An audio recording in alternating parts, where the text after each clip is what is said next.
Good evening, Yoganauts.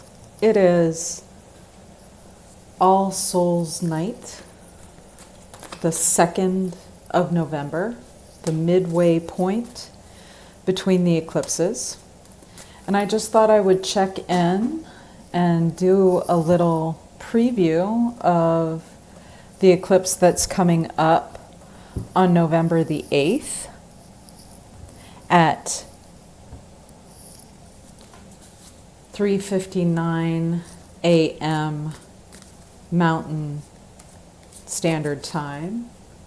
The full moon will follow shortly thereafter at 4:02 a.m. Mountain Standard Time. This will occur in Vedic Aries and Tropical Scorpio. It is a full moon, total lunar eclipse, conjunct Uranus in the tropical chart and opposite Mercury in the Vedic chart. It's a very interesting set of eclipses that we've been undergoing. On the 25th, we held class and did yin yoga that helped us to meditate on the messages of the Libra eclipse, which was solar, in, as I said, Libra, but also tropical Scorpio. So we're dealing with two polarities that have impact and reflection on ways of being in the world. In the Vedic chart, we're dealing with the axis of I and we, I being Aries and we being Libra and Libra's orientation. And in the tropical chart, we're dealing with the physical earthly stability of Taurus and the deep underworld depth, oceanic darkness of Scorpio. So all ways of being that require us to bring purification into relationships, bring the past into the light for healing, and that ask us to communicate the changes that need to be made. Prayer, sacred changes are afoot, right? I thought I would do a little Moon Lodge spread to help us think about how these eclipses are expressing themselves here at the center point on All Souls Night, where we venerate and honor people among us who kept the faith, right? And it's a hard thing to do right now. When Uranus, the Promethean change maker, is with the moon, is with the mind, is with the body, things are distorted and difficult and exaggerated and hard. And that area of the chart is also containing the North Node, which wants to move forward a lot. And in the Vedic chart, doubly so, because it's in the headstrong, I-oriented sign of Aries. So, the mind wants to move forward while it's changing. And in the opposite sign, which is often the medicine for the impasse or the difficulty that's the mind is undergoing, we have the sun, we have Mercury and the South Node. So we have light on the past and communication from the past. Here we also have in the Vedic chart, the sun, Mercury, and the North Node. And in the Vedic chart, that's a past spirituality. That's the Ketu, or the tail of the dragon, is the sum of all of our past effort spiritually. So there's a lot of pressure to move forward. And if you're looking at Uranus in Taurus in the tropical chart, that looks like earthquakes, shakeups. You know, Uranus brings us feelings that change how we feel about our very reality. So there's a lot of needed and a little bit constipated change in these charts. Things are not flowing very easily. The light is diminished and people are frustrated. The past can't continue. The ground of being needs to change. And we are focused on this threshold, this crossroads where Babylon is falling, right? I mean, Rome is burning. It is not a comfortable period of time. The emotional awareness is being heightened toward this cosmic consciousness. The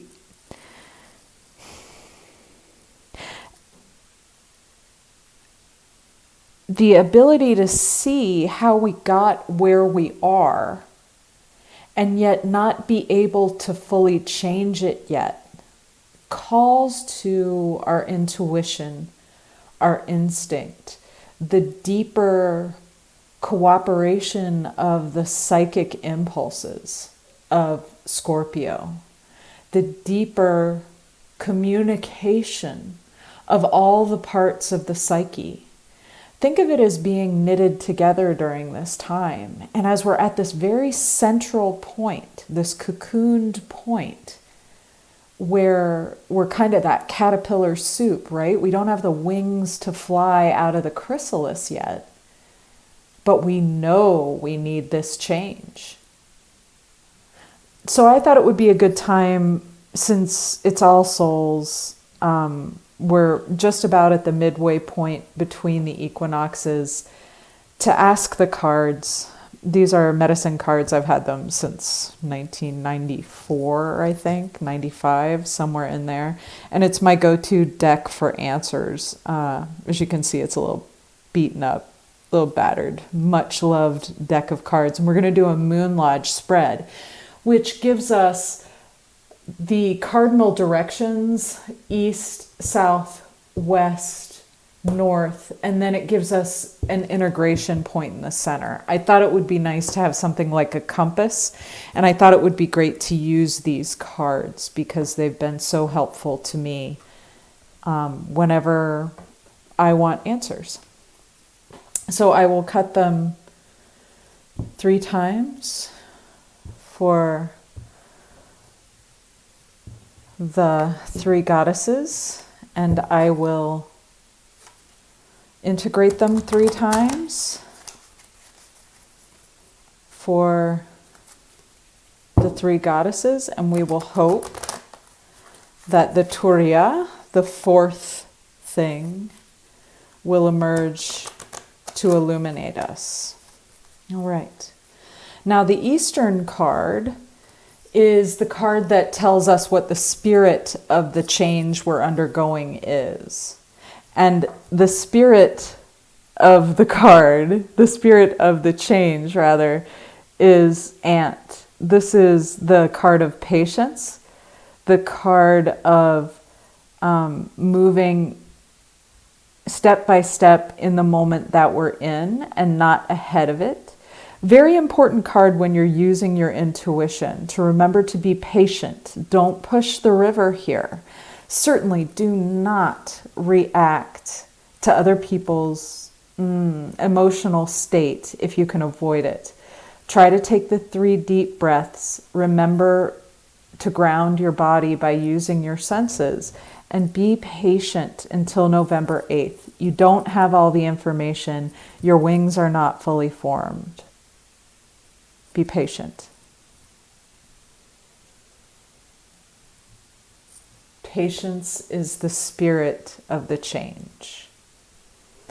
The South card is the seed. I love this card. The seed of the change is gathering.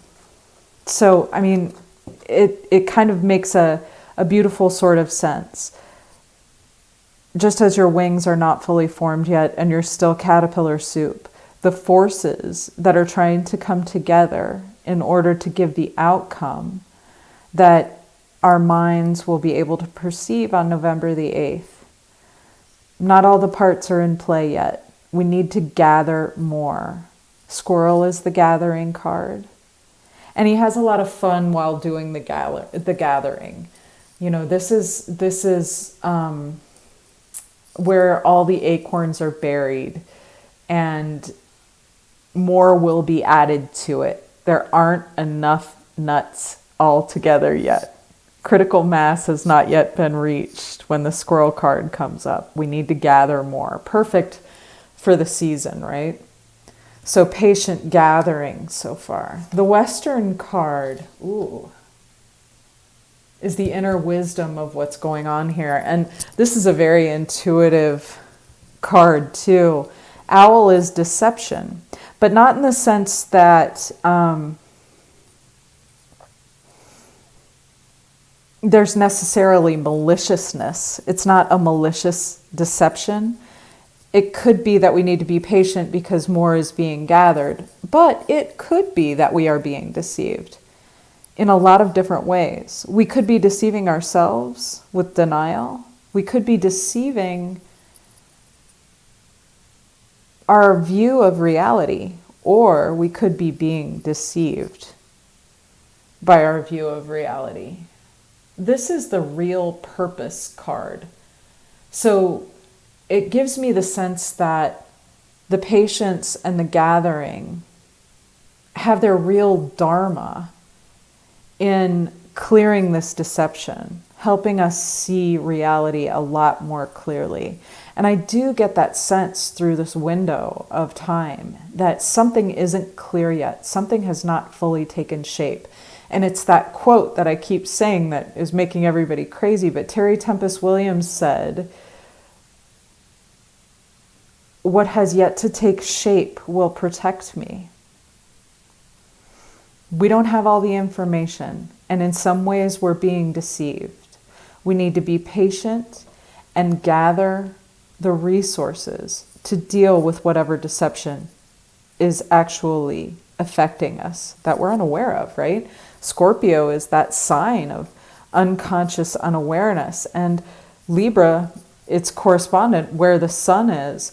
Both of these are others, other people. The deception could be coming from outside, but we always want to remember, in case of any deception, it could be that we are deceiving ourselves. The North card is the inner wisdom of this transformation. Eclipses are catalytic. Whatever shows up is in a process of transformation, and we're right in the middle of that process. Patient gathering, knowing that there may be deception, using the intuition to discern, very important word, discern what's going on. And then the wisdom of what's coming is diversion. It may not be possible for us to understand the information that we're gathering until the culmination point. Diversion, the opossum fakes death, right? It fakes it very well, down to the musk odor of the corpse. This is a way of getting predators, getting those who would harm the opossum to leave it alone.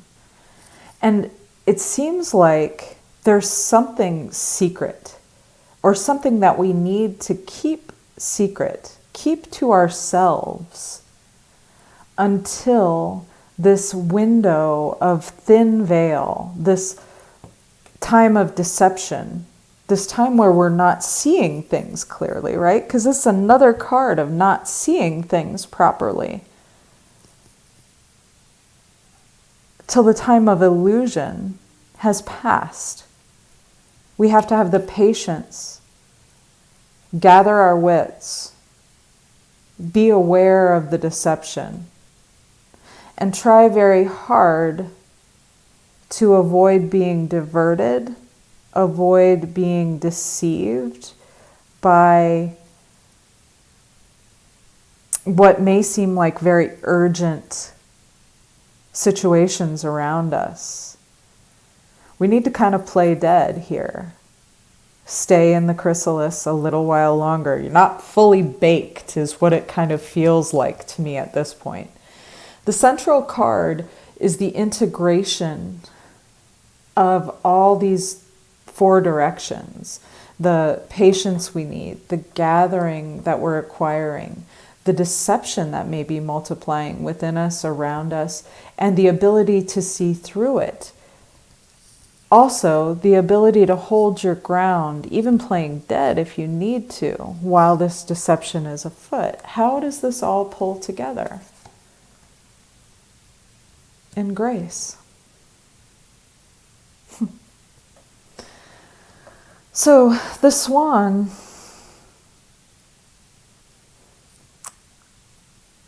this ugly duckling story, right, is kind of like the caterpillar as well.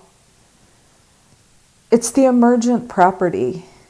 It's the thing that comes when everything is combined. And grace is not something that you can demand. Grace is not something that you can earn. Grace is not something you can command. Grace is given. It is the energy of release. It is the energy of the forward progress that's promised in all time and at all places. That is the shoot that comes forward in the spring, depending on the light, the moisture, the earth. All of the things that come together to create grace are still a mystery to us. And because we're celebrating All Souls Night tonight, I'm getting the sense that it came as a mystery to the people that lived their lives in faith that there would be a future generation, that there would be others to carry on in spirit, to carry on the cycle, to live life upon the throne of earth, this gem of a planet. In a sense, this card is saying, you know, you've already achieved the victory. And its timing isn't up to you. You have to wait for it to arrive. You need to be patient. You need to gather your practice. You need to not be deceived. You need to not be diverted or distracted.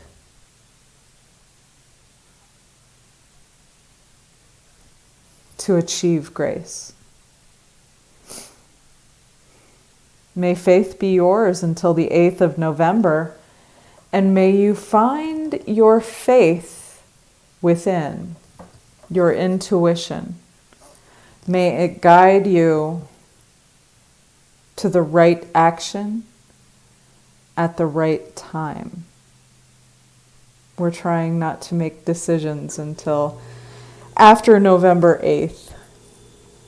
And we're trying to weather the turbulent energies of this time and this eclipse window. The astrology really does look like after the 15th of November, it gets quite a bit easier. So hang on, Hannah, right? We're going to get there with grace in time. I hope to see you again here really soon. Thank you for your attention. I appreciate you a lot.